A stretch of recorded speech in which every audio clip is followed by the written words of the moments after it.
అశోకుడు, శివాజీ ఈ పేర్లు మనందరికీ తెలుసు. కానీ ఒకప్పుడు ఆసియా ఖండంలోనే విస్తారమైన సామ్రాజ్యాన్ని నిర్మించిన ఓ భారతీయ రాజు గురించి చాలా మందికి తెలియదు. ఆయన పేరే లలితాదిత్య ముక్తపీడ. ఎకోస్ ఆఫ్ భారత్కి స్వాగతం. మరిచిపోయిన చరిత్రను మళ్ళీ వినిపించే ప్రయాణం ఇది. క్రీస్తు శకం 8వ శతాబ్దంలో కాశ్మీర్ను పాలించిన కర్కోట వంశపు రాజు లలితాదిత్య ముక్తపీడ భారత చరిత్రలో అత్యంత శక్తివంతమైన పాలకులలో ఒకరిగా భావించబడతాడు.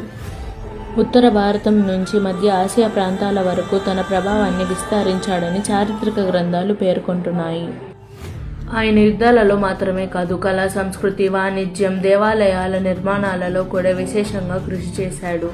కాశ్మీర్లో అద్భుతమైన మార్తాండ సూర్య దేవాలయం ఆయన నిర్మించిన గొప్ప కట్టడాలలో ఒకటి. నేటికి ఆ ఆలయ శిథిలాలు ఆయన వైభవాన్ని గుర్తు చేస్తాయి.